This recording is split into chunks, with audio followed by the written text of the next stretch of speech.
Hey there, everybody, and welcome to Work Should Feel Good, the show where your career growth meets your real life. I'm your host, Diana Alt, and today my guest, Leslie Weaver, and I are going to talk about the leadership and goal setting tactics she uses to make great things happen every day at work and to develop leaders. Leslie is passionate about growing leaders from the inside out, helping them recognize their influence and lead with purpose and confidence. She currently serves as the program manager of before and after school programs for one of the top performing largest school systems in the state of Tennessee and is responsible for a team of 500 plus employees to create life shaping experiences for thousands of students each day. Welcome to the party. Thanks. Excited to be here. 500 is a lot of people. No, Like that's the kind of thing when I first started hearing about you from your husband Terry, who was on the show earlier this year. Um, I heard him talking about Leslie leads 500 or 600 people, and I was like, "Who is this certified badass? And what does this even look like?" So, can you tell a little bit about this large organization that you're leading? sure. So I work for a school district. It's in an affluent area of Nashville, Tennessee. And our department oversees elementary students. So we're mainly elementary students. And those 500 employees that I oversee are all different levels, everything from high school students to teachers that choose to work in our program to teaching assistants. And I have all different levels of education. So everything from a high school student up to people with PhD. So it's quite a interesting group to get to lead with different levels of education, desire to learn, honestly. Yeah. And so it's definitely a unique place to be. And just meeting all those needs is a challenge, but it's a challenge I'm up for. Yeah. Well, you're up for almost every challenge I've seen thrown at you. So, one of the things I actually find the most interesting about the work that you do is that diversity of people that are involved because you have how many schools are you working with? And then you have district level stuff.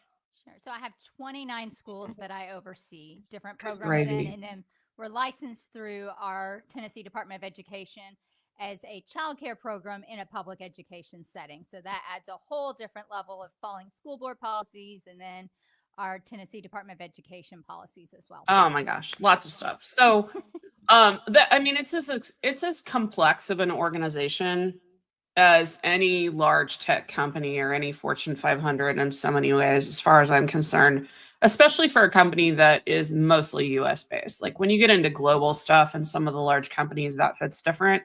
But just the people that you serve, which is the kids, but really the parents because they're paying, Absolutely. and all of the different levels of people. So I want to go back a little bit. Well, I want to go back a lot first. Sure. When did you first remember like organizing and leading people, even if it was only, I mean, you could have been a kid for all I'm concerned, but this Sure. seems so core to who you are. I'm wondering when it first showed up. You know, I think back to probably middle school because I was an athlete growing up and I went to a lot of summer camps where um, we did a lot of coaching. And so I Hmm. was a gymnast. And so I was in an organization where they wanted to grow you as a person, as a leader, not just in the sport, to take your influence and help younger children. So in a middle school setting, they wanted us to teach preschoolers. And so they took us away to this camp. And I remember being at that camp and we would have weird activities we'd have to do as a group. And I remember in those settings, like I'd be like, well, why don't we try it this way? Why don't we try it this way? And so it kind of started there, I would say. And then definitely in college, I had a lot of people, a lot of amazing just mentors in different organizations and professors that just were like, you have a lot of potential. Let's harness this. Let me give you opportunities to learn and grow. And so it kind of just developed from that over the years where people were just like, I want to give you this opportunity. And then I saw it as a way to just grow myself. And then over time, I was like, why can't I grow other people? And so that's where I am now. Cool. That actually reminds me of stuff because sometimes people ask me questions like that. A lot of times people ask, like, when did you start coaching? And I'm like, I'm not aware of a point in my life where I ever wasn't. Probably was annoying people with it when I was younger and I didn't really know what it was. But when I was in was it middle? I think it was high school, like freshman, sophomore year. I took dance and I wasn't a great dancer, but like it was fun and I did it. And I actually taught like 4-year-old classes Okay. at the studio that I was at because they were so cute. And it was such an interesting experience. And there's a lot of ways in which wrangling a 4-year-olds is easier than wrangling adults, but 100%. 100% for sure. So you have worked through a lot of different industries as well. And I'm curious, can you talk to us about how you went from the middle school gymnast that is kind of leading people? Give us like the quick Cliffs notes to how you went from that drive to grow as a kid into where you're at now, leading 500 people. Sure. So I I would say a lot of this just leadership growth development all started in college. And so I went to an all girls college. It was actually a public university. And so it is now a co ed university because it is a public institution. Um, but in going to a women's college, it was Texas Women's University in Denton, Texas. Um, they were very much focused on not just educating women, but teaching them how to be able to speak publicly Oh, confidently. And I hated absolutely every minute of it. I hated having to present in a group or as an individual. Every single class, you had to do something. Today, wow. I am forever grateful that I was forced to do that because I'm not as scared to do it. And I see a lot of my younger people who are scared to do it, but I'm forever grateful for that. And so I did, my college was a key piece of that. I worked at summer camps. I still continue to coach. I was in a lot of organizations where I was given a platform to lead. And then after college, I did the nonprofit world. I did some ministry stuff. I just did nonprofit. And then I did retail for a while, for a long while. Around 9/11, I did retail just to be able to pay the bills for a little bit because I was trying to figure out what I wanted to do next. And then I was sitting in a store one day as a manager, successful as a manager, and was like, why am I doing this? I have a college degree. This is not my passion. I don't love customer service. Why am I doing this? And so then I just saw a local job ad for Girl Scouts in the area. And so I applied for the job and I got the job, which was exactly what I loved. I love inspiring women and young girls to grow in their leadership skills, to be confident in their leadership skills. And so I did that for 6 years, loved it, and then kind of tapped out of there and was like, well, what's next for me? I was actually working on my master's degree in organizational leadership because I had connections through Girl Scouts with my local school board. That's how I got the job where I am now because I had those connections and relationships. And so I didn't feel capable when I took the job I'm in now. Luckily, at the time, it was 10 schools, and we've grown into every elementary school we oversee the program for. Okay. And so, um, my master's degree, I got it through Liberty University. It was foundational to be able to grow into the job I'm in now because it's definitely evolved and changed from 10 schools to 29 schools, from barely 100 staff, barely less than $1 million a year in revenue. And so that degree shaped me to help lead it and to structure a program I'm proud of where we don't just offer childcare. That's a part of what we do, but we're really enriching students and our staff. And so that's where I'm able to take those passions from long ago, my education, and growing into what I am today. Because, yes, we do childcare, but we're so much more than that. Just this week, I had a new employee. She's probably been here maybe 5 weeks. I just really engaged with her for the first time, like on a one on one level this week, doing a training. And she said, I am going to retire with this organization. Wow. Sold. My mission and vision have been accomplished and embraced. Like, she caught the vision of what we're trying to do. And she's like, you grow your people, you care about us. And I'm like, if you could see that in 5 weeks, it's not just me, it's my whole team. Let's be clear. Hmm. Um, and so to me, that's why I do what I do, because she got it and she's here to learn and grow. And if she's learning and growing and cares about herself and the work she does, it's going to reflect with the kiddos that we serve.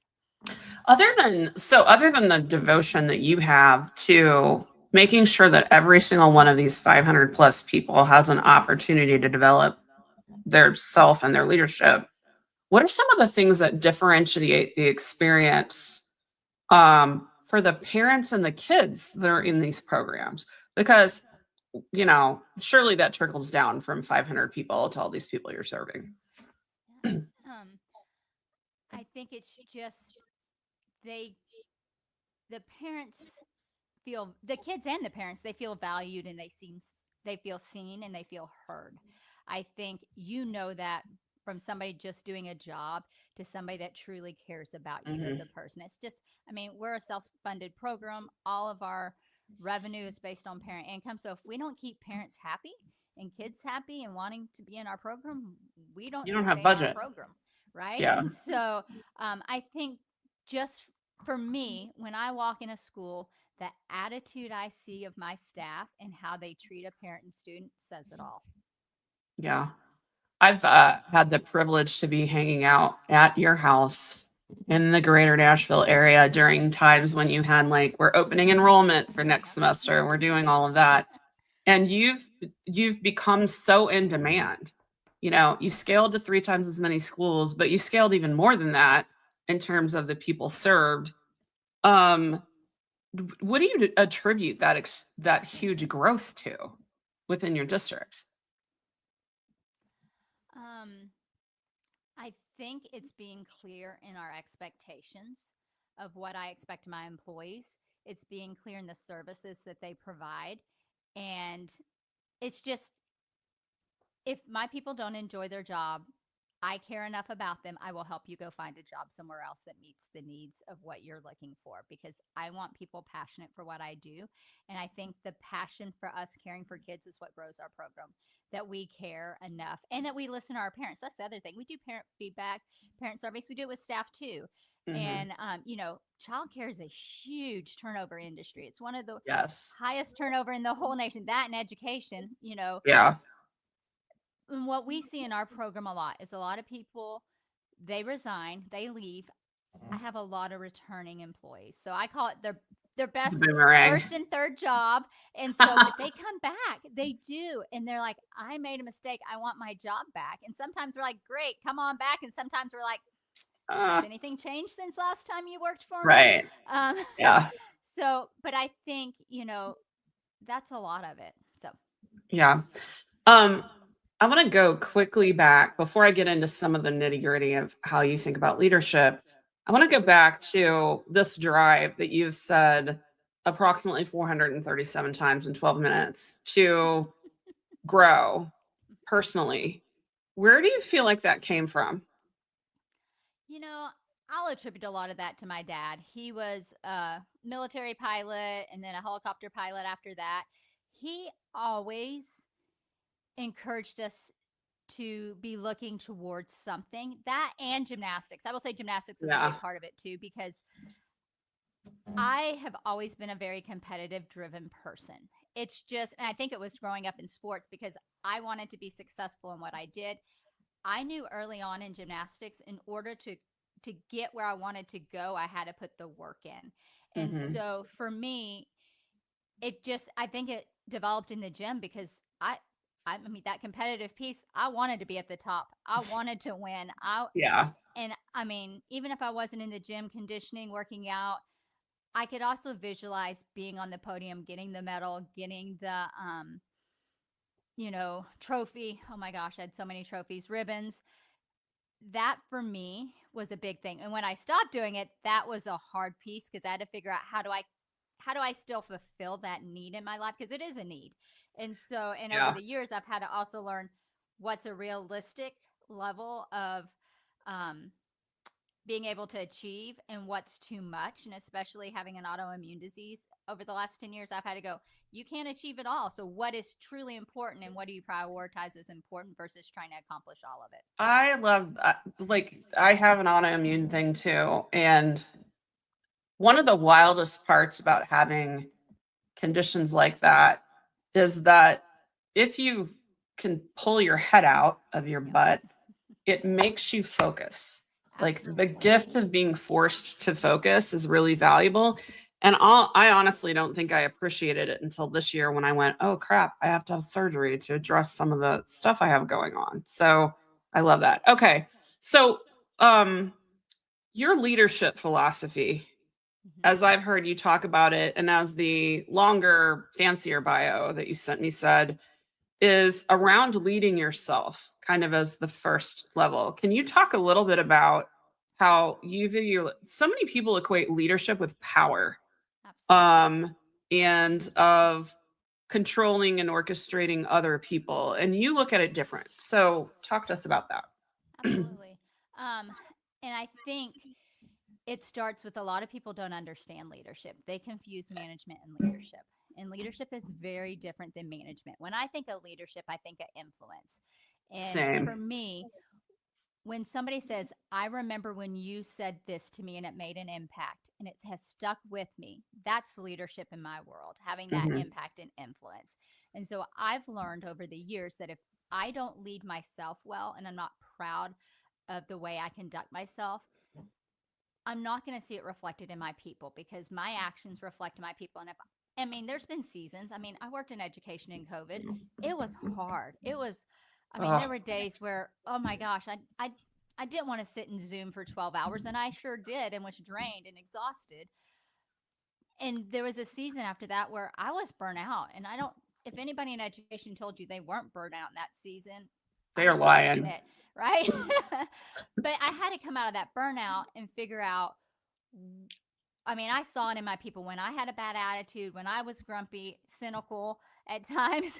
I saw it in my people. And so I had to step back and go, you're the reason that's happening because of Mm. my attitudes are contagious. And so I've learned that I've got to find my spark, my passion, and share it with my people and then model for them. I mean, I'm a huge proponent of modeling leadership with my people, my actions, my words, my tone.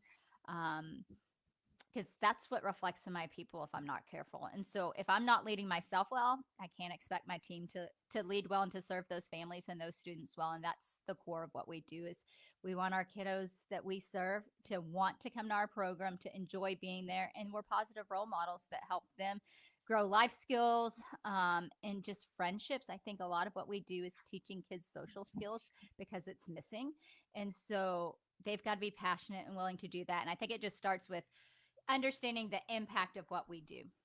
I think that, one of I've been thinking a lot about the impact thing because over the last few years, there's been a lot of conversation about, especially when dealing with marginalized communities, um, people that are in more powerful positions, either socioeconomically, gender, race, like whatever that is, that kind of makes you a little higher on the totem pole. They want to focus only on intent, and realistically, when you are specifically in a marginalized community or earlier in your career, you're lower on the power structure for any reason, it's actually impact that matters. Like, it Absolutely. doesn't really matter if you didn't intend to make racist comments in front of a class of students. It matters that the little black and brown children feel like their teacher hates them, even if it's all accidental and there's no intention. And that's a very extreme example, but Sure. I Well, think it's such an important distinction that the impact matters. and I think also when you make a mistake, how do you own up to it and what do you do Yes. about it? And that's my thing for my people is we're all going to make mistakes. We say it jokingly. Did everybody, at the end of the day, did everybody make it home with the right person and were they safe? That's all I care about. And Yeah. so that's really the barometer that we're in. If you made a mistake other than those things, let's talk about it. Own up to it, talk about it. And then what actions are you going to take so you don't repeat it? That's all I care about. Yeah. And I spent a lot of time, it's totally a different thing, but it's when I was in the IT field still, there was always some sort of incident response thing. So that could have been like the payroll system was down, the website was messed up, like those kinds of things that people think more of data and systems. But we would go through the whole thing of what went wrong and what is root cause analysis and what is remediation. And sometimes the remediation is not a new step in the process, especially if a mistake only happened one time. Sometimes it is making sure that people understand that it's okay you made a mistake once, but you don't get to make that mistake Right? two and three and four And times. repeat it. And if they know that you're okay with it, you'll help them if they have questions. That will prevent more than any process that you now put on 500 people because one person made a mistake. And I think So, some of that too, it requires the notion that it's okay to reflect after meetings. yes. And so we just did that in a staff meeting on Tuesday. We had our first full day of care over fall break. So we took time as teams to reflect what went well, what didn't go well, what was my role and what didn't go well, what was the team's role, how do we improve it. So I think if you establish that reflection piece and then the action piece of how to change it, that's key too. Because I Mm. think a lot of people don't. They just would rather blame and focus on the blame than the solutions to fix it. Or if they're not doing that, what I see even more often is people just don't take the time to do it because we're too Absolutely. busy. Hmm. We're too busy to rehash. Well, it's like, well, are you too busy to make the same mistake for the next 5 days that you have full day care or whatever that situation is? You're wasting your So, time. what do you consider the top couple of components of leading yourself so that you can grow to lead others? Um, I think for me, knowing the direction that you want to go and you want to take your team. And so, having goals, having an intentional plan to grow. Like if you're stagnant, your team's going to be stagnant. So, having an intentional growth plan, whether that's reading, engaging in conferences, events, having mentors, a mentoring relationship. I think a lot of it is your attitude towards the work you do and growth in general. So, to me, goal setting is a key piece. I know everybody doesn't feel that way. And I think we get so caught up in goals and people are turned off by goals.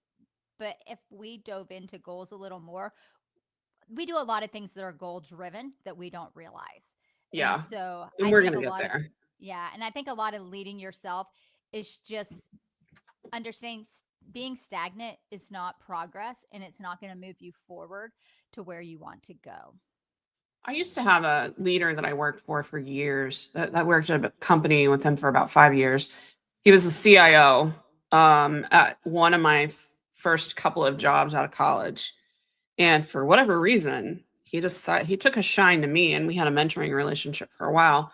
But what he said to me, and sometimes would say to others, was, "If you're not growing, you're dying, or if you're not Absolutely. growing, you're going backwards because everybody else is growing."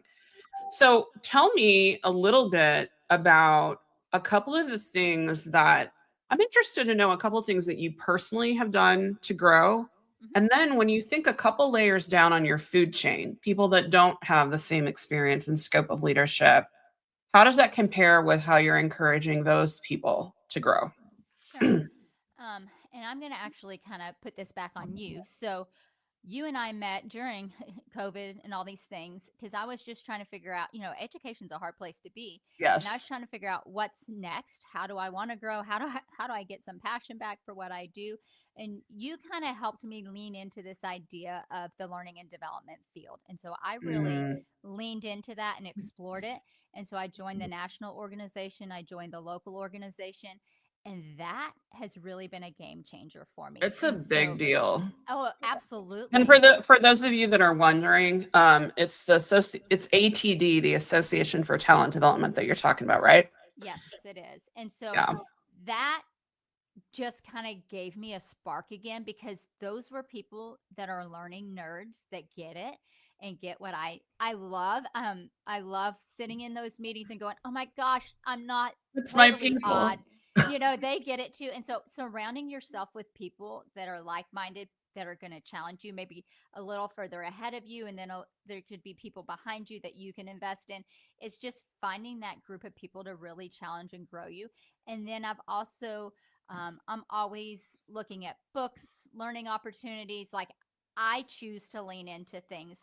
One of the things I'm hoping to do, John Maxwell is a big mentor that I look up to. And so his teachings, his books, I have never seen him in person as much as I've Really? read his stuff. Nope, never. So I'm Wow. trying to go. He's in the air a couple hours from here in December, and it's a very reasonable ticket price, and that's my goal for the end of the year is to see him in person because I mean he's getting older and who knows I how know much you longer might he's not have very many opportunities exactly. to see him in person, but he's done a great job of creating an organization Hmm. that's going to carry that forth. But there's somehow nothing quite like seeing the one that you consider the biggest mentor. So Absolutely. that's So I think exciting.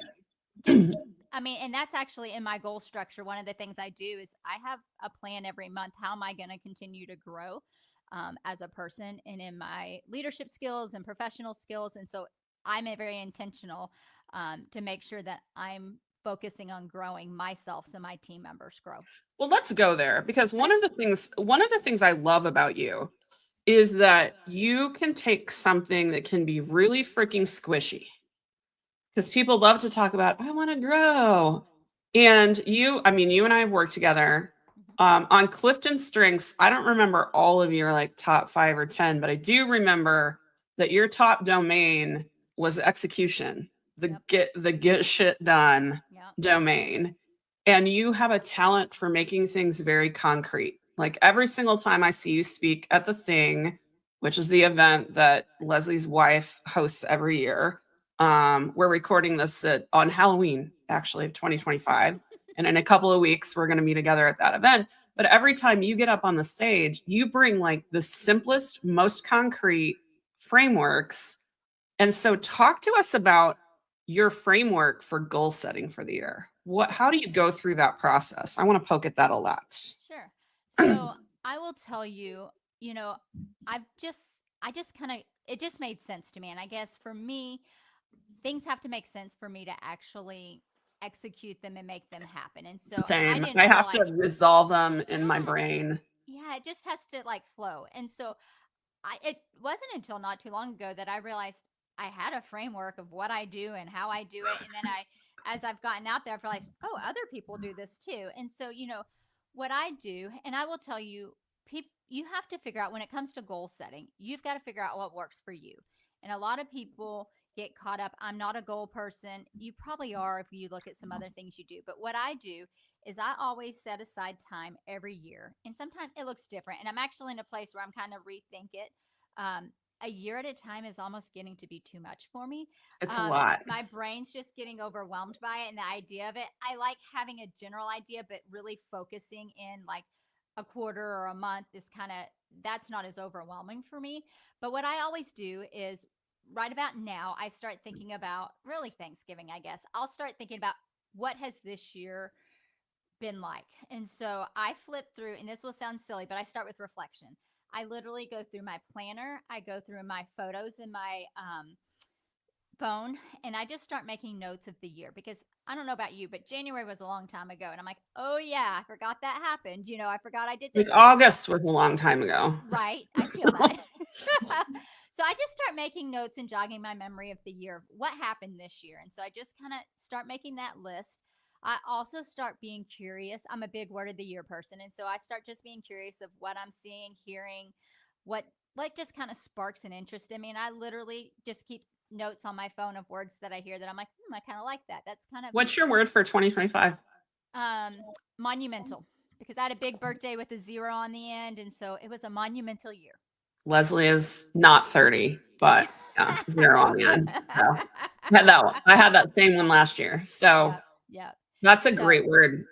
yeah, it was, and so it's been a good year. So, so I kind of start with that, and then I go through and digest that a little bit more. And I do this over weeks. I don't do it over a Mhm. day. That to me is overwhelming. I'm a processor. I need time to sit, digest, process, and then come up with a plan. So I start that list, and then I start thinking through, well, what were my wins? What were my highs for the year?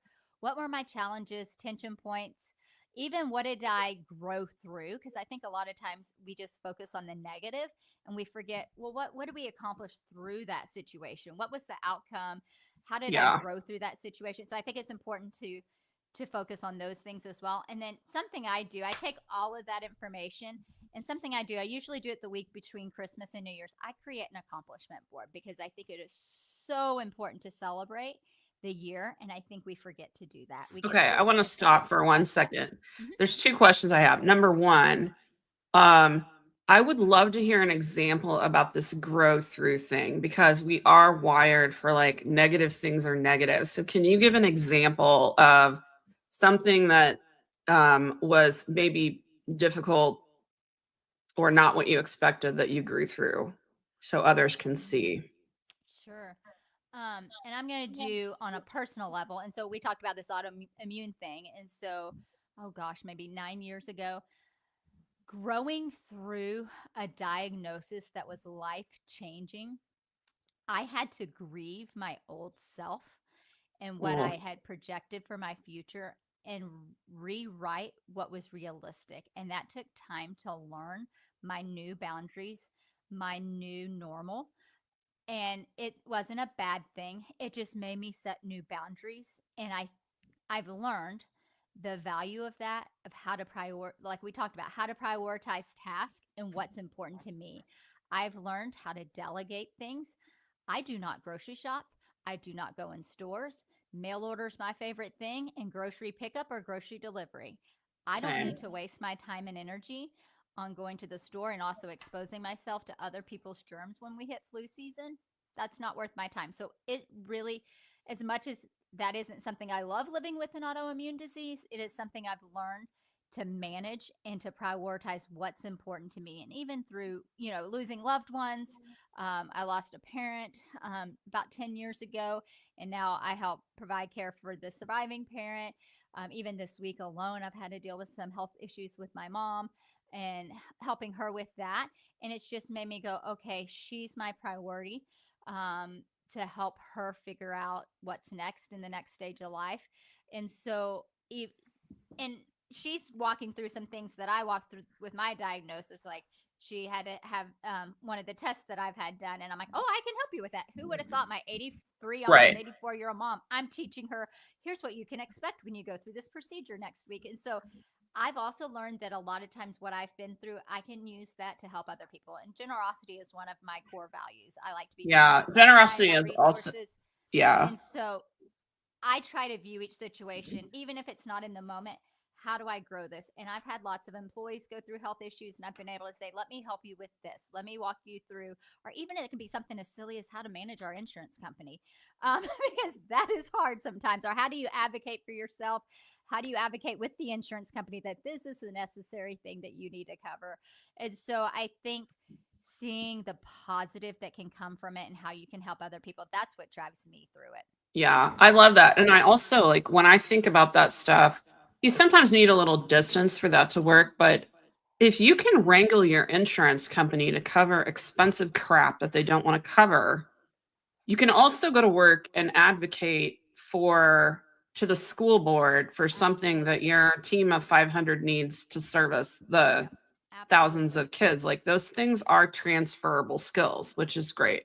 But the generosity value, you and I both share that. Yep. If anything, it's hard to not give too much. So Absolutely. so basically you've done all this reflection, you've thought about this. Are there certain domains that you think about every single year with goals, or do you kind of just pick your top five, or how do you think about that when you're working at that annual level? Sure. So I kind of have some core areas.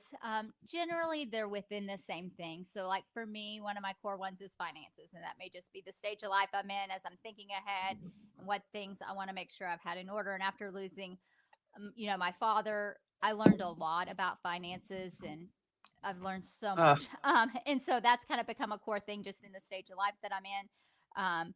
And how I want to be remembered, legacy. One of my things I focus on is growth. Wellness is another one, and wellness can be so many things, including your personal health, your like for me, strength training is a big thing. Um, Weight loss was something I worked on. And so wellness is so many things. And rest is a big one that I put under my mhm. wellness and mental health and wellness and taking time away. I'm very passionate about taking time off. I schedule time off at least once a quarter, just to have that being in a, I mean, this job is stressful at times. Uses a lot of responsibility. Yeah. And so I have to have that time. I'm counting the days. As much as I love the work I do and my people, I am counting the days to get to go to the conference. And then after the conference, we take time for vacation, which is really nice. And actually, we're taking a whole month off. Later this year. And so that's going to be, Wow. yeah, we're taking 2 weeks in December and 2 weeks in January. And so Oh I'm my not going to, gosh. Have yeah, you I'm ever not going to done know what that? to do. No, I'm not going to know what to do. So I'm excited because I need that time just to reset, Oh, we're especially. gonna nerd out when we get Yep. together in a couple weeks. We'll Yep. help you figure that out. I just did a lot of nothing for 2 months. And I wasn't in a physical space where I could, do a lot of fun things, but I did a few. And I changed how I thought about things. So if you looked at my calendar right now, my calendar looks very similar to before I had surgery in August, but I feel differently about it. And I'm making some changes myself. Like I've decided in 2026, I want to work on Fridays as little as possible. Nice. So, which it's always felt like, oh, I'm a solopreneur and I'm busy and blah blah blah blah blah. Like I can't possibly do a 4-day week. But I'm like, well, I'm never having a weekend. Mm-hmm. So for me, like I'm not having a weekend because I do all that adulting on the weekend. And I'm like, this has got to stop. So, I feel so you that. have these domains and you go through and look at them. One of the biggest challenges I've seen that I have personally when I try to do this, which is nowhere near as organized as your process, is that it's really tempting to pick too many goals. So Absolutely. how do you prioritize them? Yeah. So I will tell you, this year's a great example. I made a list of 25 things I wanted to accomplish in 2025. Yeah, no, that was too much. And That's a so as lot. I've gone through the year, I was thinking, well, I could just each quarter focus on a couple. No, and it was okay. And I've, as I set goals, I think it's important. Less is more in my world. Um, and you can even elaborate within goals. And so, one thing that I've done is what are levels of success when I set a goal? What is good, I'm okay with, what is great, and what is grand that I would be like, oh my gosh, over the moon, accomplished, Oh, great. I love that. But it's okay to have levels within a goal to go, and even if I get to the good part, do I want to get to the next level that's great? That's up to me to decide, or am I okay with just Yeah. here? And honestly, that's probably really hard for me because you were talking about strengths finders. Achievers my number one. And Mhm. so I'm always, but I've got to stop and go, but for my personal health and rest, do I have to keep going? Is it that important Yeah. to me? And so I think having those levels of success is okay, and being okay with just accomplishing and making progress in one area. And so I think it goes back to that reflection of what progress am I making and what does it look like? I think it's important to define what success looks like with your goals too. And so I Yeah. think a lot of times we just, I want to lose weight. Cool. That's great. But what would make you happy? What would make you in a healthy place, and what would make you just outrageously excited about that? And so I think just defining those is really important. Yeah. I'm a big fan. Like my years doing software development, agile software development have me conditioned to the concept of definition of done. Hmm. Another way to look at that is like what needs to be true for me to consider that this was a success. Like there's a lot of ways to ask that question. Something I've done in the past with goals, I'm curious if you look at it this way. A lot of people, when they think about goals, they only think about projects. Yep. Like, I'm going to run the marathon, or I'm going to make $50,000 in my side business, or whatever, like that. But I think that there's such a thing as habit goals that are just Absolutely. as valuable. Do you do a mix of both, or do you lean more towards one than the other?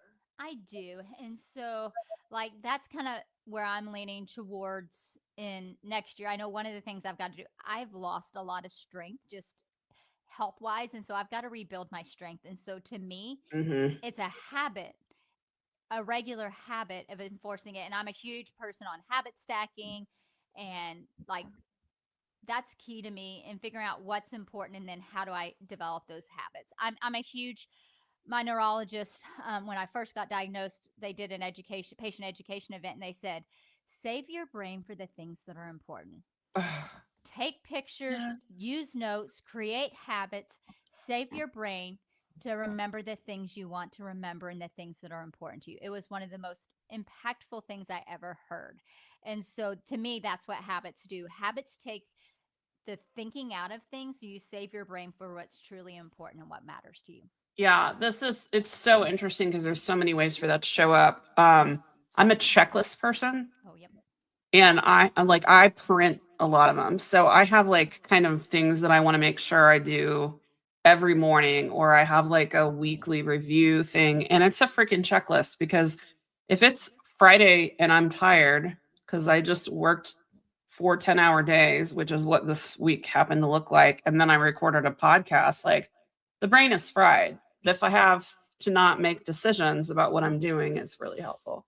Absolutely. So when you think, so do you do a process every month or like week, month, year? Like how do you break your goals down and then review and make sure that you're on track? What's your process? I do. So I do my annual goals and then I'm a quarterly person. And so each quarter I'll break down what within my core. I think this year I had 4 areas that I focused on. And then I have little things I'm trying to accomplish within that quarter. And then, so I do that every quarter. I do it every month as well. And so each month, I might have 5 goals, let's say, but I'm going to focus on 3 this month. That's it. And I do it for Mhm. work and I do it for personal. And so I have core things I'm working on.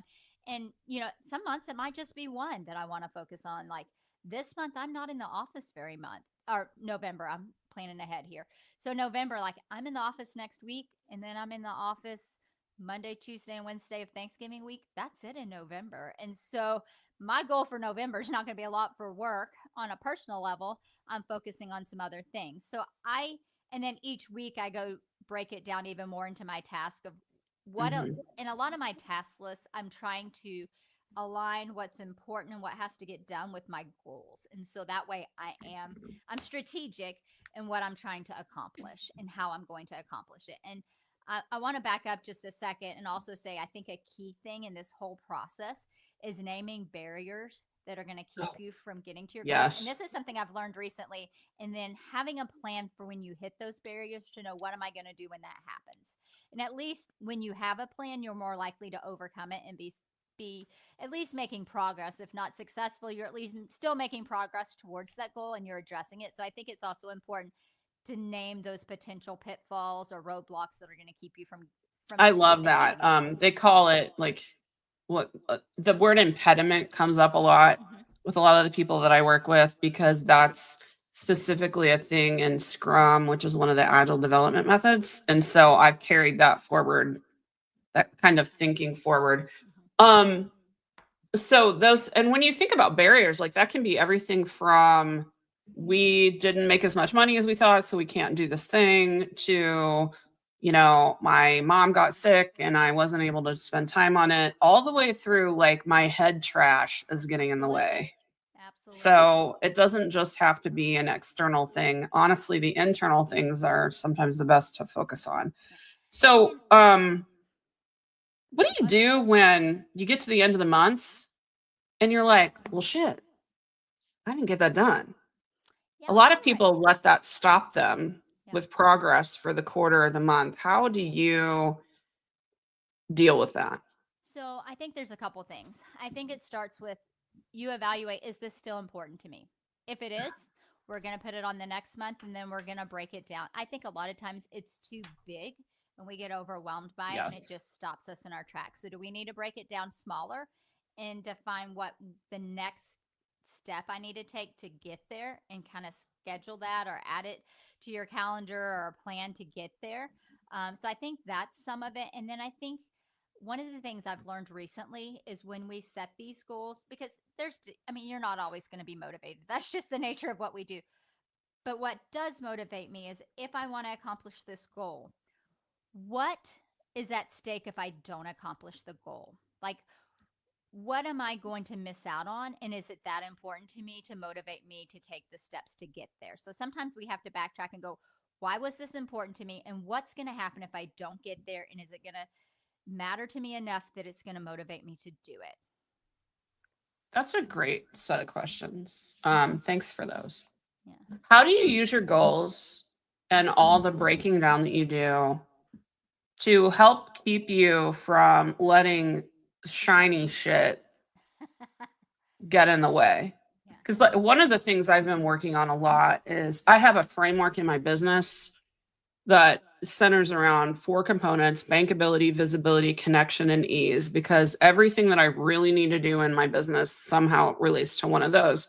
And I'm getting better at eliminating. So when I have something on my list, when someone asks me to do something, I look not just at business plan goals, but does it fit in one of these 3 lanes? Because if it does not, then I eliminate it. How does that kind of thinking show up for you? Sure. So I can tell you my reward system is part of Oh, that Oh, because say more about the rewards. yeah. Let's go there. So I'm going to tell you, like at work right now, I am passionate about improving our onboarding process and Oh, making our first impression with a new hire amazing, and just utilizing some instructional design and some resources we've never used. That's really getting me excited right now. But I won't let myself get to that until I get these tasks done that I've got to get done mm. here and reach these. So that's my, and that's kind of an intrinsic reward I'm setting for myself, that if I can get this done, I can do that. And even for the thing, my talk coming up, I've kind of been, I don't know why. I have all these ideas here, but getting it on paper and into a presentable way, I've just got to stop procrastinating and get it on paper. And so the shiny new's okay, and I use that as my reward to get through what I need to do. So I don't allow myself to do it now. I've got to work towards it by accomplishing Mm. these things. I've started doing that, and that's a motivating factor for me. I'll get the junk done I don't always want to do, or that's holding me back, because I get to do what I want to do if I get these things done. Are there some other, because that I love that. Like Mm-hmm. the project that's your favorite Mm-hmm. doesn't need to be done as soon or as high overall priority as the project that's not your favorite but necessary. Do you use any other kinds of rewards? Like, are you a person that's like, I hit this thing, so I'm going to go do the spa day or buy a new book, Absolutely. or so you have a 100%. mix of them? I do. And I have that for my personal ones. I have that. And so, um, with losing, I've lost 50 pounds over the last 2 years. And so, just getting started, I rewarded myself for even taking the steps to lose weight. I bought myself a cute purse. And then when I got to my goal weight, which I did, and I got there early, I bought myself some jewelry. And so that was my reward. And it was something tangible that I had to visualize that I was successful in this to keep me going and to maintain it. And so I'm huge on that. But I also make sure that my rewards are something I want. And huge spa day, absolutely. I had to laugh. So every time I have to go to a medical appointment, and this was my mom's doing. Growing up, I had some injuries when I was a gymnast, and so one of them I had to do physical therapy every day. I got to go to school late every day because I had to go to physical therapy every day to relearn how to walk. And so my mom always rewarded me. Probably not the best reward, but we would have chocolate milk and a donut before I went to school late after having gone through physical therapy. And so nowadays, every time I go to the doctor, so I recently had an MRI and had a neurology appointment. And so I bought myself a cute pair of shoes, and my husband laughs. He's like, "Why do you do that? Your mom should have to pay for that." And so right. So my mom had to go to the doctor On brand. recently. So I'm like, well, we're going to go for a reward afterwards. So it's kind of funny how it's all full circle. And so rewards have always been a I part of love me. that. I have a friend she's a brilliant keynote speaker. Mhm. Her name's Kim Becking, and she had breast cancer very young, at 32 years old or something like that. Like her son was tiny, the whole nine. And she goes and gets either shoes or a purse Mhm. for mammograms. She's like, Yep. you get a mammogram, you're gonna get new Absolutely. accessories. So Yeah. talk Kids to don't us want a to little do it. bit about time confetti. Right.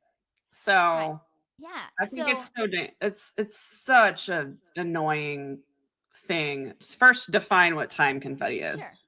Sure. So I'm going to use an analogy for you. So when I think of time confetti, if you've ever paid attention to New Year's Eve in New York City, so not too long ago, they actually started throwing confetti off the buildings and out windows. And so that's what I think of when I think of time confetti. I think of New York City, all this confetti falling on people. They just look up and it looks amazing. But that confetti lands on the ground. So when those people are trying to get the confetti, they're told to try to, they actually hand throw it, in case you don't know. There's hundreds of volunteers. They Oh hand throw it wow. off the tops of these buildings. Their goal is to get it across to the other building. Well, that never happens. It lands just wherever it goes. And so time confetti is when we don't have a purpose behind our time or an intention. That's when we get to the end of the day and go, what did I accomplish? I talk to a lot of people. I just not sure what I actually accomplished today. I think we've all had those days. And so Yeah. I think when I think of time confetti, time can be overwhelming if you don't direct it to where it goes. And I think that's what goes back to having goals or intentions, whatever you want to call them.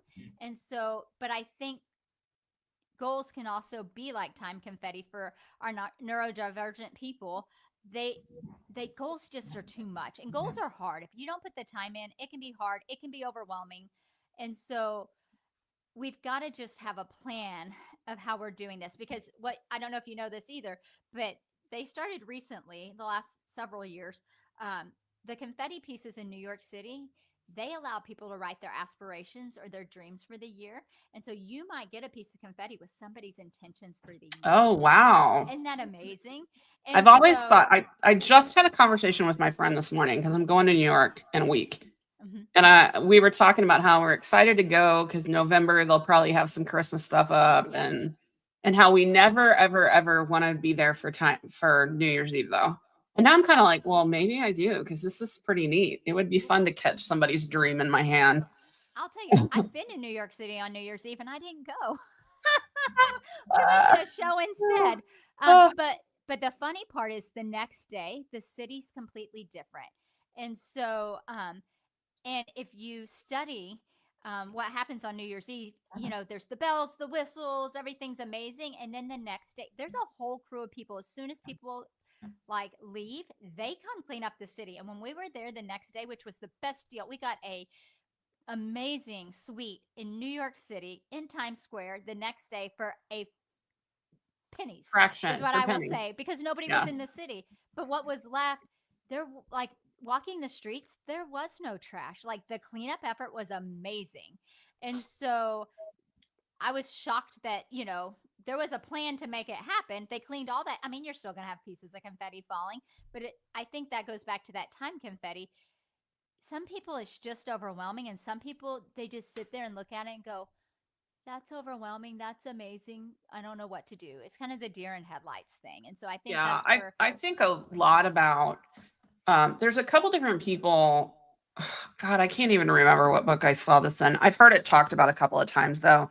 One of the things that is overwhelming for people, particularly in corporate environments or like your environment where there's a lot of people and potentially a lot of meetings, is they feel like they don't have any time to work. Mhm. And one of the interesting distinctions that helped me a lot is understanding the difference between what the model called manager time Mhm. versus maker time. So maker time is for deep work, and you usually need at least 90 minutes to kind of get in the flow and then get back out of the flow. And usually between 90 minutes and 2 hours, you need a break anyway. So you can do more in that 2 hours than you could in 2 days that have meetings sprinkled all over. So manager time is the stuff that you can do in like anywhere from 1 minute to half hour. So you can do it between the meeting that ends at 11 and the lunch meeting that starts at 11:30. And ever since seeing that, I've organized my calendar very differently. Yep. And I started learning about this, but when I was still in corporate. So I had a little bit, it was harder whenever other people needed my time to pull this off. But I decided that I was going to block some maker time blocks on my work calendar. And then, like, if a vice president or something asked me, can you do this? Because it's the only time in a week I can meet, then I would do it, but I would move the time block. So if I had to give up my Tuesday, I'm going to move it to Thursday, so that I still get that time during the week. And then I love also what you said. So many people get overwhelmed by the size of their goals. So the process of taking the big goal and turning it into the quarterly or monthly goals and then turning it into the small weekly tasks is great, because then when you have 20 minutes in between meetings, you can go and look and see, can I do something? But I got to tell you, you know what else is really powerful? Letting some days have confetti. Like I've Absolutely. decided, and this is usually when I look at a lot of times when I have a day like that, the objective is connection. So I consider in my model doing a podcast interview with my friend that has something to add to the people that follow me is both visibility and connection. And so a day where I have two podcast interviews and then I just kind of like text a lot of people and nothing else gets done feels on one level like time confetti, but because I was doing stuff sometimes ad hoc Mhm. towards one of my principles, it's still productive. So there's ways to not have to feel like every second of every day is booked.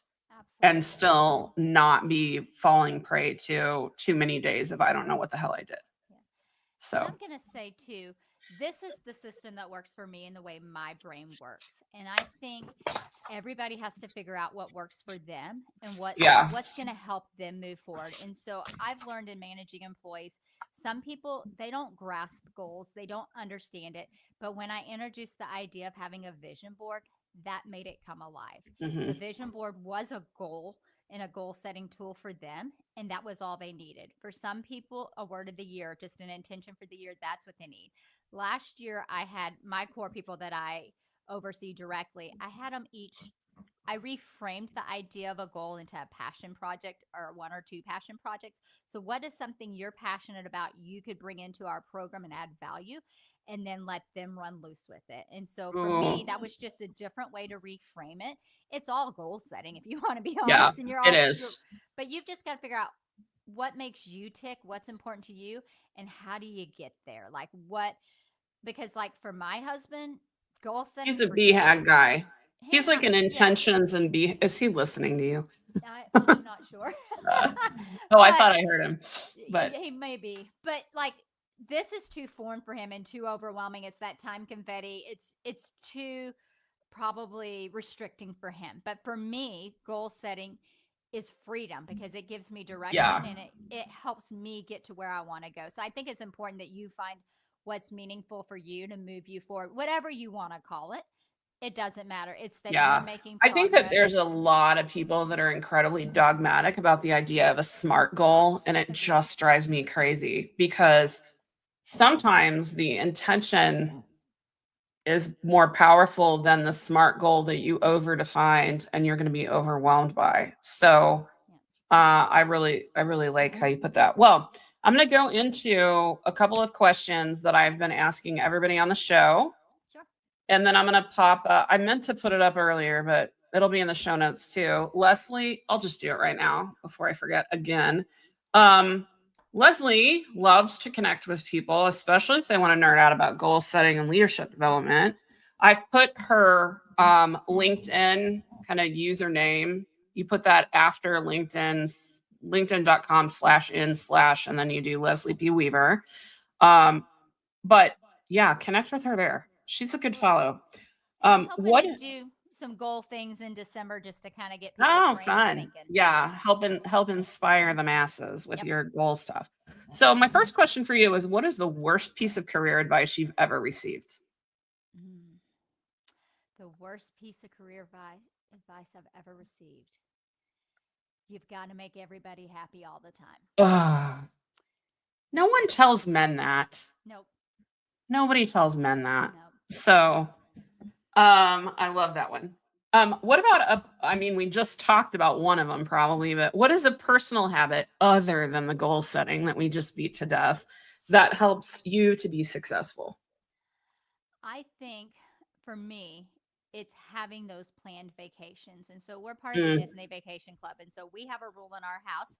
We don't leave vacation without a vacation on the books. So we have something Oh, to look forward to next. Sometimes it happens, sometimes we have to move it, but at least we've got to make time for rest and restoration.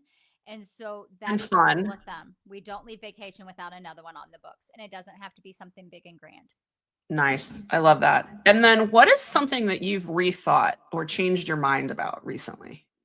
That's great. So, I I stole know that you from weren't with Adam us in Grant. July, but I did a whole thing on the Blue Angels and this idea of excellence. And so, excellence has always been something that I've been taught has you have to always be striving towards excellence.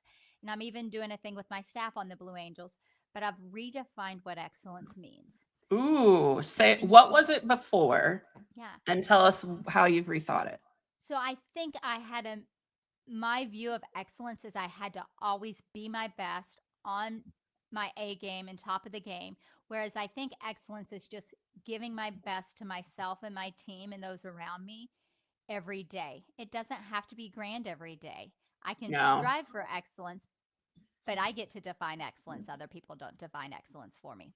I love that. And one of the pictures that comes to mind for me is like there's it's hard to just think about the graphic, but basically verbally If you wake up feeling 100% and you give 100% that day, you've given your best. Yep. And if you wake up feeling 40%, but you give 35 or 40%, you still did your best that day. Absolutely. And I have a tendency to like a lot of time, there's been a lot of context, especially when I'm in like the right environment Mhm. where my 80% is better than somebody else's 120%. So the bar's already high, but then I feel like I need my 100% every single day. And that's a recipe for burnout. So Yep. thanks for sharing that. So Yeah. you mentioned what else are you working on? You said something about are you doing content for your goal setting stuff? Are you going to do a workshop? Like, what are you doing? That's Are what you I'm trying to figuring it figure out? out. I'm Okay. trying to figure that out. I would love to do some stuff for 6 weeks leading up to the new year, just challenging people to think about goal setting and what they want for the next year. And I'm also a huge person. I don't believe that the new year starts January 1st. That is the worst year of my life. Like the day, Uh, that's the day my dad died. So I don't start anything new on January 1st. It's yeah. just a day. And so I actually like usually take a week to lead into the year to figure out the year and figure out what I want it to look like. So, I um, like that too. yep. I think going back to work on January 2nd sucks, so I don't do it anymore. I'll be on vacation Um, this year until Martin yeah, Luther King Jr. you'll holiday. be So back it's like great. your year might start February 1st this year. So, That's right. well, thank you very much for Absolutely. coming in. If you are interested in following Leslie's stuff about goal setting, I'm sure at least some of it is going to land on LinkedIn. Yep. It might already be there by the time this is published because we're planning to do that in the middle of December. So keep your eyes peeled for wisdom from her. So thank you very much, and everybody have a great day.